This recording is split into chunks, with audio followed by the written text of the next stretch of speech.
These are my Audio-Technica ATH-M40X. I've used these headphones for about 5 years. They have been through live streams, editing sessions, video production, gaming, pretty much everything. And honestly, they still sound just as good as the day I bought them.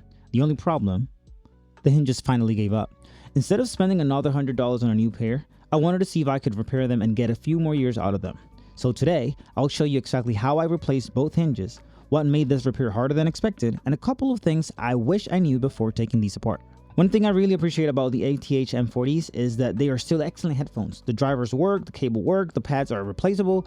The only weak point is this plastic hinge. Once that cracks, the headphones become difficult to wear, even though everything else is still perfectly functional. Fortunately, replacement hinges are inexpensive and widely available online, making this a repair that absolutely worth trying. And you can check the links in the description below for the products that I'm using. So let's start with the left side. The first step is removing every screw around the hinge assembly. I recommend keeping the screws organized because they are tiny and losing just one can make reassembly frustrating. But everything else is really straightforward. Once the screws are out, the hinge housing starts coming apart. The tricky part isn't actually the screws, it's getting this retaining piece out of the plastic clips without damaging anything else. So as you saw, I used my prying tools to open up and I was able to release the first part where it holds the hinge.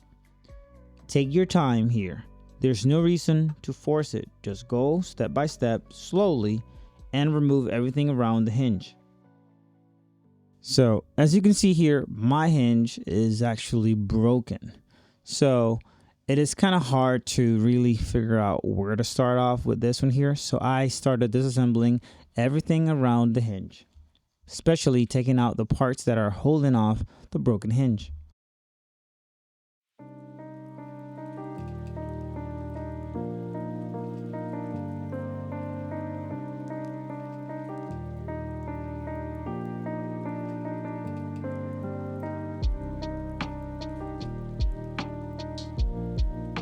Now we run into the biggest obstacle of this repair. The headphones cable actually passes through the original hinge. Since the replacement hinge isn't split into two pieces, there's no way to actually remove the cable without modifying the old hinge. So I was trying to figure out the best way to actually remove this here.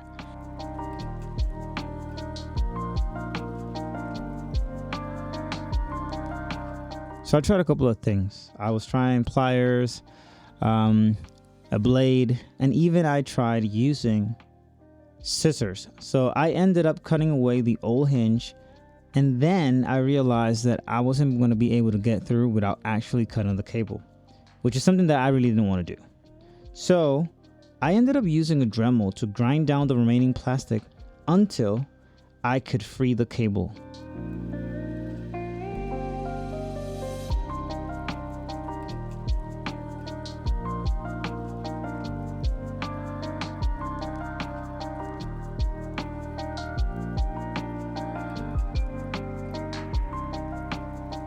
This is definitely the point where you want to go slowly.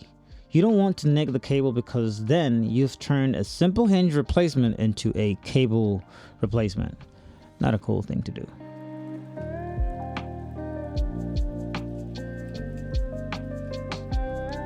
Once the cable is free, it's mostly a matter of routing everything through the new hinge and putting the assembly back together.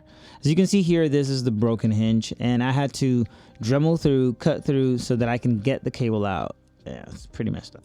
I personally put a little bit of hot glue here and then I kind of filed down the hot glue so that way those areas of the cable that were slightly exposed wouldn't be a problem. Then I just rerouted the cable and try to put again the new hinge that I got and reassemble everything together again.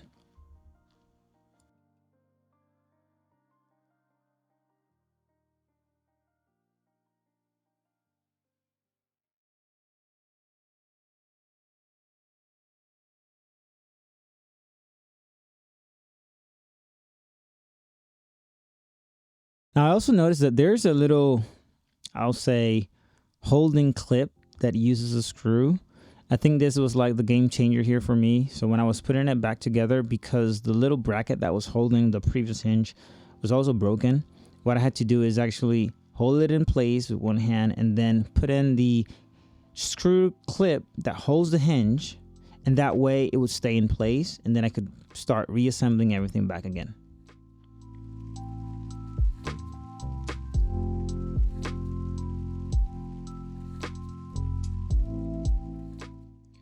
At this point, the left side is fully repaired, which is the one that had the most concerns because this one was torn apart. Well, with one side finished, the second side should be much easier, or at least that's what I thought.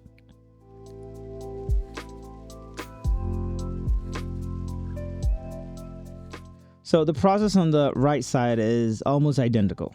You gotta remove the screws, separate the housing, release the retaining clip, and once again the cable has to come through the old hinge.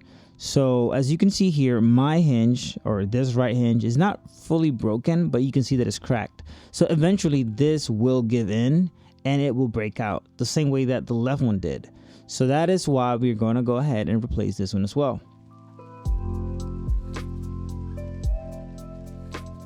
Now that I've already done one side, I had much better idea of how much material needed to come off on the right side. Second hinge definitely went faster. One thing I noticed is that patience really matters here. None of this repair is technically difficult. It's just easy to rush and accidentally break a clip or damage the cable. So after putting everything back together, both hinges were finally replaced. And here's the finished result. The headphones fold normally again, everything feels secure. Most importantly, they sound exactly the same because none of the electronics were ever the problem. Hopefully this walkthrough gives you a better idea of what's involved before you start. It's not the quickest repair though, but it's absolutely doable with a little patience and the right tools. This is Eddy04. See you on the next one.